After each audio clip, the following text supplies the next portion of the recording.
Hordoftoota chaanaalii Lelii YouTube nagaa karaa jaalalli waaqayyoo isiniif haa baay'atu akkam jirtu nagaa keessanii nagaa kootii galata waaqayyoo isiniin jena isin nagaa akka taatanu waaqayyoo irraa abdiin qaba akka biyoo nageessanii ani jira galanii waaqayyoo haa ta'u hada viidiyoo biraatiin deebi'een jira jechuudha. Innis maal isinitti ma argaa jirtu akkuma viidiyoo irratti argaa jirtanii qoricha rifeensaadha. Qoricha rifeensaa jedhama. Baay'ee kan nama fayyadu rifeensa dheeressuutti caccabuu nu deebisuutti waan hundumatti wanta na fayyada keessaa tokko isiniif fideen jira jechuudha. An akkamittiin akkan hojjetadhee maalirraa kan hojjetadhee fayyadamu muraasa isaa asirraa isinitti agarsiisa jechuudha. Kun akkuma beekamu roosmariidha jechuudha. Roosmarii hundi keessanuu beektu namni hin beekne hin jirtanii. Bulonni muraasni baay'ee fayyadamna baay'ee fayyadamtu jechuudha. Kun roosmariidha. Kun immoo qorunfudiidha jechuudha. Qorunfudiidha jechuudha. Mismaar ishee jedhamu asitti haraban jechuudha. Kun immoo ija tamariiti jechuudha. Akaayeen jira jechuudha. Akaayeen jira argitan miti. Akaayeen jira jechuudha. Ija tamirii kanaa fi qorunfudii kana walitti caccabsa hamma isin barbaadan maashiniidhaan bulleessitanis daakuu dandeessu. Caccabsitaniis immoo xiqqoo ishee caccabsitanii fayyadamuu dandeessu. Ani garuu caccabsee fayyadama. Yeroo booddas immoo hin gattanu kanarraa fi zayitiitti naqattanii gaafa rifeensa keessan miiccattanu itti naqattanii miiccachuu dandeessu achi keessanii jechuudha. Amma jara kana walitti caccabsadha jechuudha. Qorunfudii fi ija tamirii kanaa jechuudha. Ana wajjiniin tura. Waan akkanaatti caccabsadha jechuudha. Gajar hin godha jechuudha. Walitti naqeen iyyuu tamirii fi qorunfudii nan caccabsadha jechuudha. Xiqqoo ishee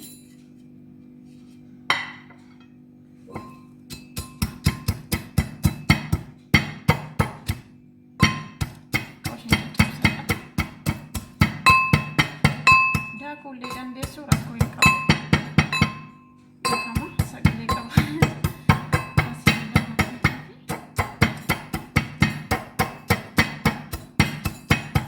Yoo dhaqnillee baay'ee bareedaadha. Faayidaan isin barbaadan akka keessa isin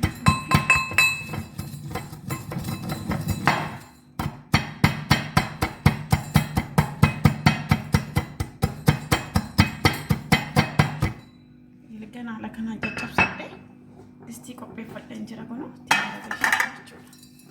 Distiin koo guddaadha sababiin isaa baay'isee waan an hojjedhuufi nan guddisee jechuudha. Ani al tokkichaan baay'iseen hojjetadha. Amma ammatti hin deebi'u haala kanaan itti naqadhee xiqqoo ishee caccabseera jechuudha. Haala kanaan roosmarii koo ittiin naqadha jechuudha. Xiqqoo isheen kukkutuu isin barbaadu garuu utuu bishaan zayitiitti naqxanii maashiniin daaktanis baay'ee gaariidha. Faayidaan isaa baay'eetti keessaa bahuudhaaf akkasittis hin danda'ama nan danfisa wanta ta'eedhaaf haala kana fakkaata jechuudha. Haala kanaan egaa itti naqadhee zayitii isin bira jiru zayitii mazoollaa kan boqqolloo kan ababaa irratti naqachuu hojjetachuu dandeessu. Zayitii uniidhaan hojjetachuu dandeessu. Zayitii biraa qabdan hojjetachuu dandeessu. Rakkoo hin qabu jechuudha.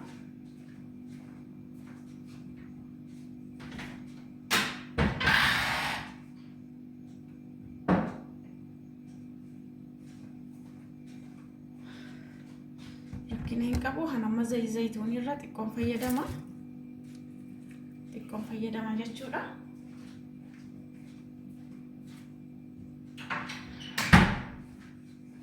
Akkasuma zayitii boqqolloo fayyadama. Zayitiin boqqolloo baay'ee gaariidha.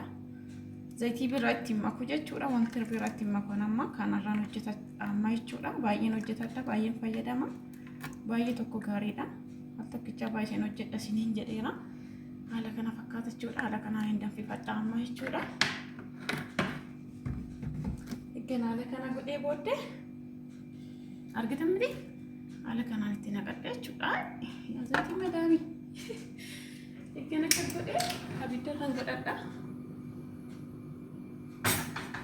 Amma ni danfutti nan eegaa jechuudha. Haala kanaan abiddarra godhadheen jira. Isinitti mul'ata jedhee yaada garuu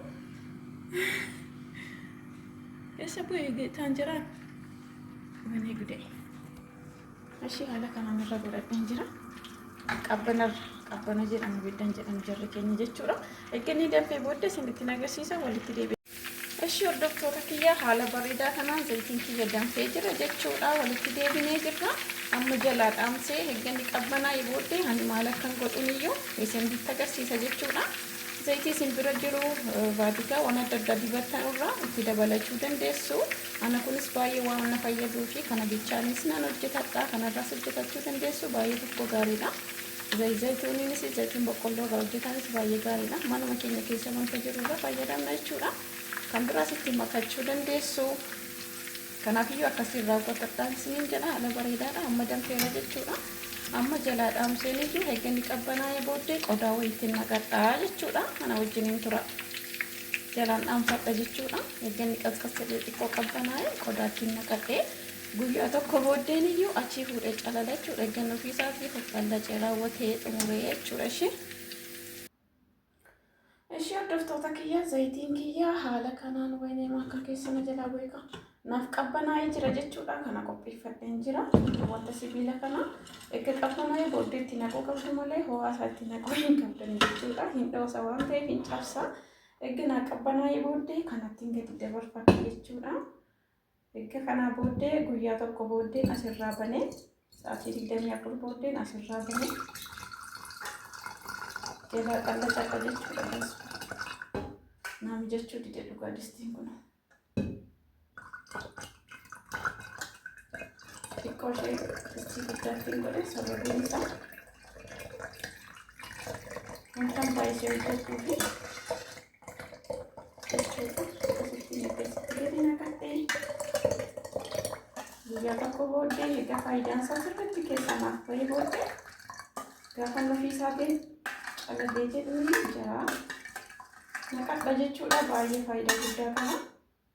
Akkuma isiniin jedha zayitiin biraa jirurraa hojjetachuu dandeessu. Malee zayitoota kan keessana bira jiran hundaatti dabaluu fi akkuma baay'ee irraa fayyadama. Sanas dabalee na fayyadama. Haala garuu haala kan qofaan fayyadama jechuudha. Baay'ee faayidaa guddaa qaba. Akkasuma guyyaa wanta daddamii godhatanii miidhaguu isiniin mijanne. Sirriitti dibattanii rifeensa keessan akkasitti miiccachuu dandeessu. Rifeensa keessan gogaa hin miiccina yeroo mara rifeensa keenya gogaadhuma isaa wanta miiccinuu fi jalaa tabalaashaa jechuudha. Haala kanammoo yoo fayyadne rifeensa keenya nurraadhuma osoo hin taane nuuf dhufuu danda'a. Haala kana fakkaata argitan haala kanaan hojjetaa jechuudha. Kun yeroo dheeraa nagaa yeroo dheeraa dhugaa dubbachuudhaaf. Innaa kana fakkaatan isiniin jedha guyyaa tokko booddee sa'aatii 24 booddee akka kanatti sirriitti qadaadee jechuudha. Achiin kaha haala kanaan qadaadee eeggan achii kaayee booddee guyyaa tokko booddee asii banee irraa caladee jechuudha. Fayyadama jechuudha. Fayyadamuu eegala jechuudha. Haala kanaan sirriitti kidda gootanii sirriitti qadaadanii haala kanaan ukkaamsattu jechuudha. Haala kanaan waan akka carqeetiin akkasitti marmarattanii achi keessu akkasitti bakka kana guyyaa tokko booddeen asii hiikee fayyadamaa jechuudha. Viidiyoon koo har'a kana fakkaataa guyyaa tokko booddee yeroon immoo walitti deebina. Turtii gaarii qabaadhaa. Waaqayyo isin faana ta'uu walitti deebina.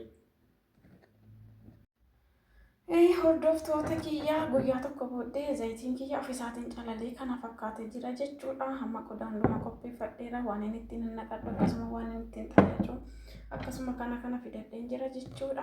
Ofisaatiin eeggan akkasitti ofiin taa'ee calalee guyyaa tokko booddee baaseen jira jechuudha. Achi amma asirratti nan xallacadha jechuudha. Asirratti nan xallacadha asirratti jechuudha.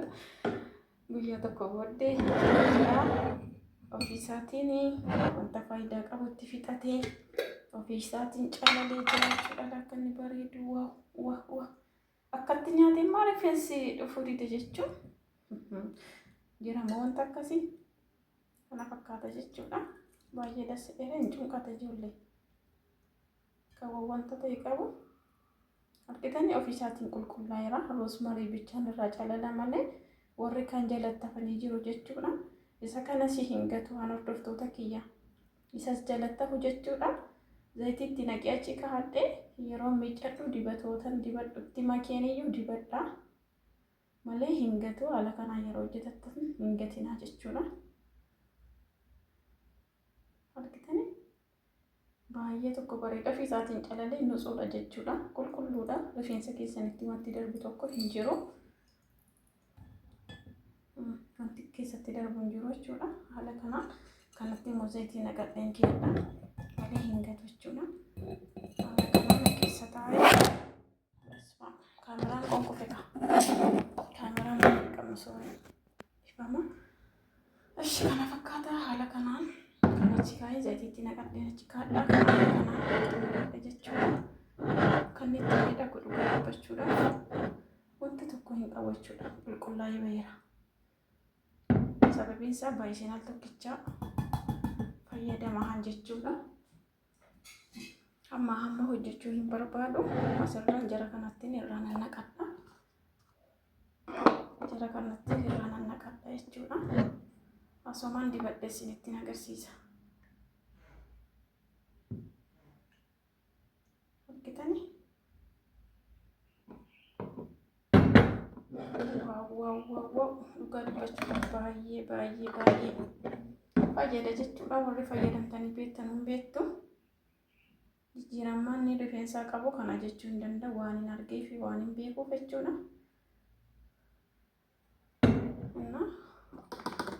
Namoota arginetti immoo dhugumayyuu ittiin fakkaatu. Wanta hundumayyuu gaafa bukkee geessanii haalaan fayyadamtanii seeraan fayyadamtanii ilaaltanu waan hundumaa dhugaa ta'uu bartu jechuudha.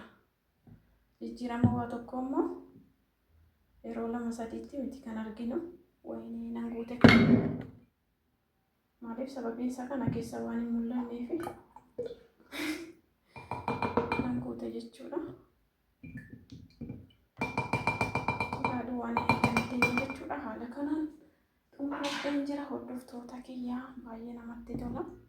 Baay'ee tokko bareedaadha. Haala kanaan xumureen jira jechuudha. Baay'ee fayyada dhugaa dubbachuudhaaf fayyadamaa haala kanaan. Bifti isaallee baay'ee namatti tola ilaala. Waan inni fakkaatu kan ittiin miidhagu jechuudha. Baay'ee bareedaadha. Baay'ee namatti tolti. Kun yeroo dheeraa jechuudha kan nagamu. Olii beeraalas nan hojjedhaan waan baay'ee irraan hojjedha. Garuu viidiyoo xiqqoo ishee irratti waraabuun naaf hin mijatu. Hiliiniyyuu hundarratti waraabu jechuudha. Kana fakkaata jechuudha. Viidiyoo baay'ee bareedaadha. Haala kanaan fayyadamaa baay'ee tokko namatti tola. Amma asirraa dibadheeniyyuu isinitti agarsiisa jechuudha xiqqoo ishee. Hordoftoota kiyyaa kanarraa dibadheen isinitti agarsiisa. Waan hojjette tokko dibattee agarsiisuun dirqama waan ta'eedhaaf.